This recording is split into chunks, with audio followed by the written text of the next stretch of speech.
जय हिंद साथियों, स्वागत है हमारे YouTube चैनल बिहार सर्वे इन्फॉर्मेशन में। आज जो हम आपको बताने वाले हैं कि इस बार जो ज़मीन सर्वे हो रहा है तो उसमें जो लास्ट डेट है और ये कब तक है, उसका जो सर्वे का फॉर्म जमा करना है। बहुत लोगों के द्वारा कमेंट किया जा रहा है कि सर OTP नहीं आ रहा है या साइट काम नहीं कर रहा है।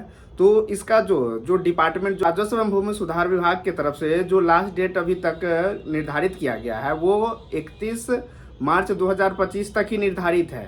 जो कि बहुत लोग कमेंट में कहते हैं कि सर डेट बढ़ना चाहिए। बहुत लोगों के ये क्वेरी है कि OTP नहीं आ रहा है। जब उसमें मोबाइल नंबर डालते हैं तो उसमें एक वेरिफिकेशन के लिए OTP मांगा जाता है, तो वो OTP नहीं आ रहा है।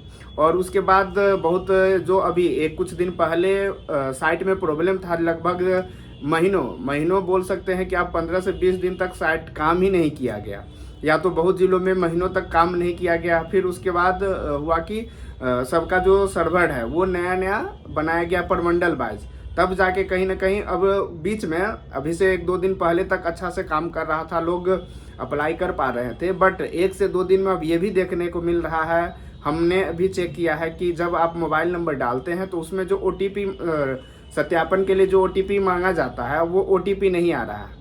हो सकता है कि जो डिपार्टमेंट है उनके तरफ से जो इसमें जब भी कोई भी साइट होता है उसमें OTP खरीदा जाता है और जितने बार आप OTP करते हैं उतना OTP ख़त्म होते जाता है। तो हो सकता है कि जो साइट है वहाँ पे OTP ही ख़त्म हो गया होगा। तो ये भी प्रॉब्लम सुनने को आ रहा है। तो उसी के बारे में आज जो दैनिक जागरण पेपर है और हिंदुस्तान, उसमें एक नोटिस निकला है। और या तो कहे कि रैयतों के लिए एक बुरी खबर ही है कि उसमें जो लिखा हुआ है कि 31 मार्च 2025 तक ही जो सर्वे का फॉर्म है वो लास्ट डेट है। तो चलिए हम आपको बताते हैं कि उसमें क्या क्या लिखा हुआ है। तो ये जो है आपका बिहार सरकार है और राजस्व एवं भूमि सुधार विभाग की तरफ से ये एडवर्टाइजमेंट उसमें छापा गया। भूमि सर्वेक्षण हेतु स्वघोषणा तथा वंशावली समर्पित करने की आखिरी तारीख 31 मार्च 2025 है। मतलब ये बड़े अक्षरों में लिख दिया गया है कि जो भूमि सर्वेक्षण हेतु जो स्वघोषणा है, जिसको हम लोग ऑफलाइन ऑनलाइन दोनों माध्यम से समर्पित करते हैं, उसका जो है कि आखिरी तारीख 31 मार्च 2025 तक ही है।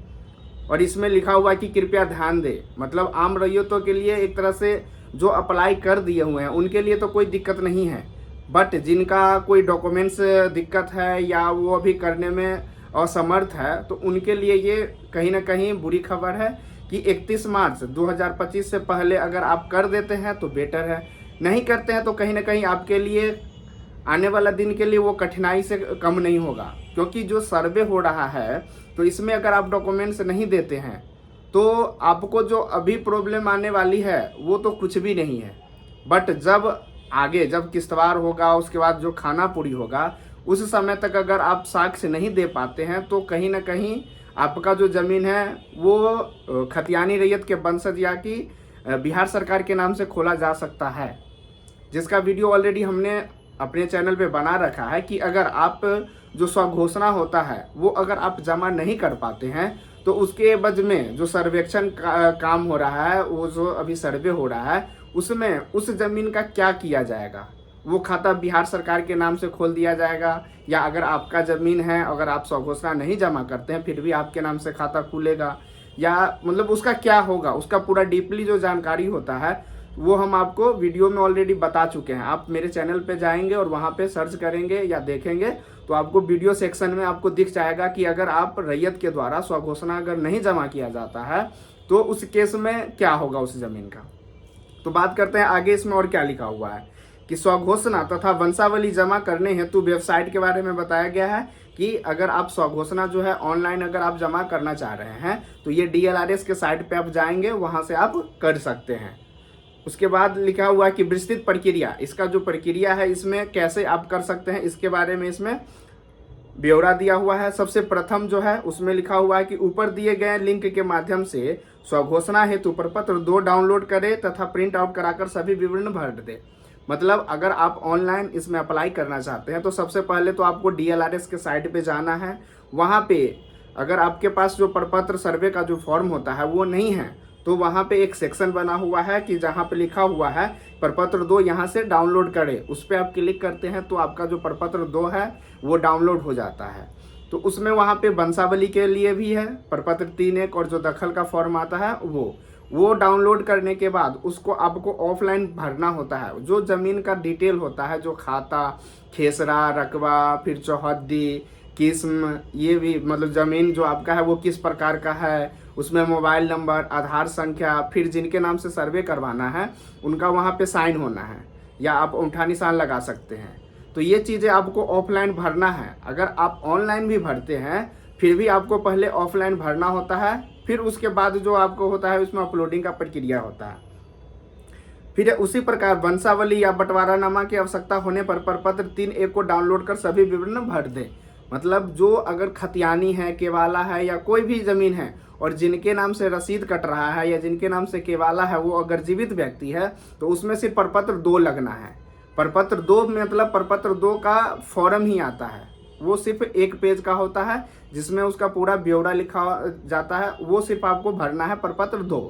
उसके बाद अगर जिनके नाम से ज़मीन है वो खतियानी रहे, केवाला रहे, रसीद कटा हो या बंदोबस्ती का हो या कोई भी कागज हो, अगर जिनके नाम से केवाला या कोई भी डॉक्यूमेंट्स है वो उनका अगर मृत्यु हो गया है तो उसके साथ में आपको 3(1) प्रपत्र 3(1) जो होता है जिसको हम वंशावली का फॉर्म बोलते हैं वो भरना है। और उसके बाद जो दखल का फॉर्म आता है वो आपको उसके साथ में भरना है।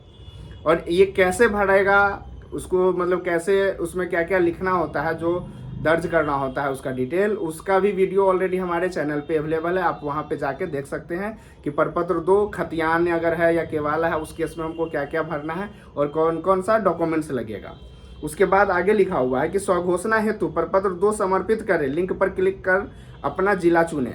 फिर उसके बाद जैसे अगर आप ऑफलाइन जो होता है उसको आप डाउनलोड करके उसमें जो डिटेल होता है वो भरने के बाद आपको वहीं पे उसी के जस्ट बगल में लिखा हुआ है कि स्वघोषणा हेतु प्रपत्र समर्पित करें, उस पर आप क्लिक करते हैं तो उसका जो पेज होता है वो आपको खुल जाएगा।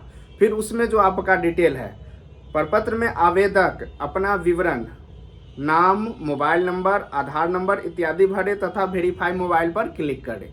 मतलब उसमें आपका जो है नाम भराएगा, फिर उसके बाद आपका मोबाइल नंबर भराएगा, फिर आधार संख्या और जो डिटेल है आपका जो वो आपको भरने के बाद OTP के लिए आपको वहाँ पे क्लिक करना पड़ेगा। तो जो आप मोबाइल नंबर डालेंगे वो कोशिश करना है कि आपके बगल में हो, जाके OTP आप आसानी से लिख सकें। तो OTP डालेंगे, ठीक है। उसके बाद होता है कि प्रपत्र में आपको मोबाइल नंबर वो OTP प्राप्त होगा, उसे भरकर मोबाइल नंबर का सत्यापन करने। जैसे आप सत्यापन के लिए जाएंगे, एक OTP जाएगा, वो करिएगा तो आपका मोबाइल नंबर सत्यापित हो जाएगा कि हाँ ये आपका मोबाइल है और आपके पास अवेलेबल है। उसके बाद आपको नेक्स्ट पेज ऑटोमेटिक खुल जाएगा। वहाँ पे आपको करना है कि अपना जिला, आपका जिस जिला में ज़मीन है, आपका जो घर है वो किसी भी जिला में हो उससे मतलब नहीं है, आपका जो ज़मीन जिस जिला का है उस जिला को आपको चयन करना है। उसके बाद आपका अंचल, जिस अंचल में आपका ज़मीन पड़ता है, फिर जिस मौजा में आपका ज़मीन पड़ता है उसका आपको RT नंबर पता होगा कि जो कोई भी मौजा होता है उसका एक अपना राजस्व जो थाना नंबर होता है वो रहता है, वो आपको वहाँ पे चूज करना होता है। उसके बाद आपका खाता नंबर, जो ज़मीन का अगर आपका एक से ज़्यादा खाता है, सपोज डेट आपको 12, 14, 16, 18 ये सब खाता नंबर है, तो पहले आपको एक खाता डिटेल भरना है, उसके बाद जो आपका खेसरा है वो करना है। मतलब एक बार में आपको एक खाता और एक खेसरा का ही उसमें जानकारी भरना है। उसके बाद आपको फिर ऐड होल्डर जो होता है वो आपको करना है, फिर दूसरा खाता, फिर ऐसे ही, फिर तीसरा खाता, फिर ऐसे ही, ऐसे करके आपको अगर एक से ज़्यादा है तो आपको जितनी बार है उतना बार आपको ऐड करके उसको अपलोड ये करना है, उसमें ऐड करना है। तो इसमें है कि ज़मीन के मालिक का नाम दर्ज करें।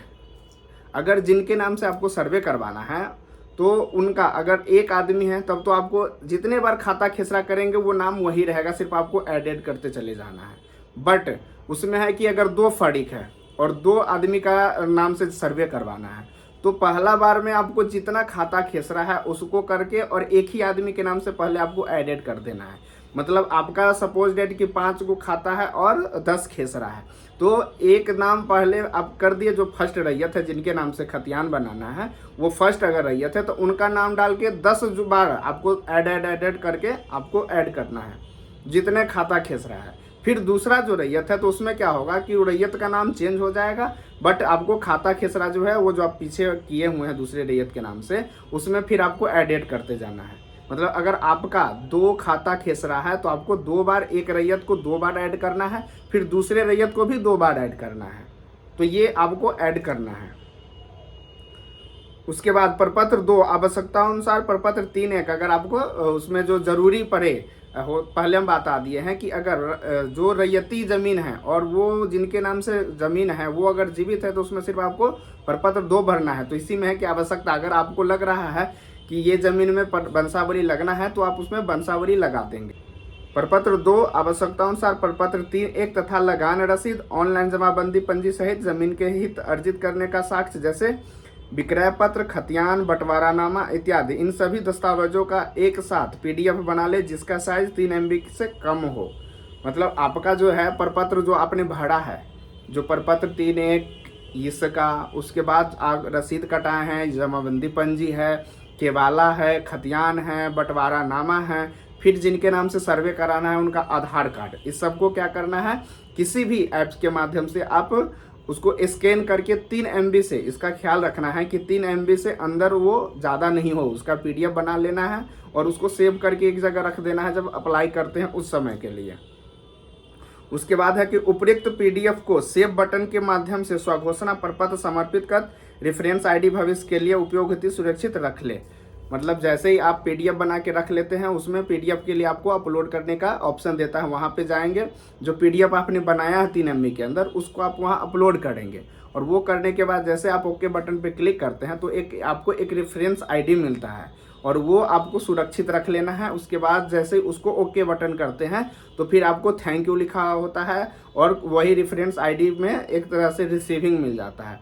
तो वो आप रिसीविंग के लिए उसको प्रिंट आउट करके अपने पास सुरक्षित रखें, क्योंकि आने वाला दिन में वो जो आपका जो अभी मिलता है रेफरेंस ID, इससे क्या होगा कि आपको फिर ऑफलाइन डॉक्यूमेंट देने की ज़रूरत नहीं है।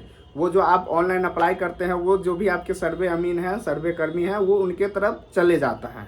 तो बस वो PDF आपको संभाल के रख लेना है और उसी को प्रिंट आउट करके रख लेना है। अपलोड की गई स्वघोषणा तथा वंशावली को रेफरेंस ID के सहयोग से पोर्टल पर पुनः सर्च किया जा सकता है। तो अभी जो है वो साइट काम नहीं कर रहा है, जो सर्च मतलब होता है कि जो अपने ID, जो आपको रेफरेंस ID मिलता है वो आप डाल के सर्च भी देख सकते हैं। उसका आप जो PDF डाउनलोड मतलब रखे हैं उसमें अपलोड किए हैं उसको खोल के देख सकते हैं कि आपके द्वारा कौन कौन सा डॉक्यूमेंट्स मिला हुआ है। तो उसी के लिए है कि जब तक आपका रिसीविंग आपके पास है, आपका पूरा डिटेल आप कभी भी उसको अपने साइट पे जाके खोल के कर सकते हैं, देख सकते हैं। तो अभी अगर साइट काम नहीं कर रहा है वो आप 1 से 2 दिन के बाद उसको ट्राई करते रहें। आशा करते हैं कि वो जो भी साइट प्रॉब्लम हो वो आपको 1 से 2 दिन में आपको ठीक हुआ मिलेगा। अगर आपने अभी तक अपलोड नहीं किया है तो कोशिश करें कर ले, क्योंकि अभी सिर्फ अंदाज़ा लगाया जाता है, बहुत लोगों के माध्यम से बोला जाता है कि अभी तक अपलोड नहीं किए हैं सर, डेट बढ़ना चाहिए।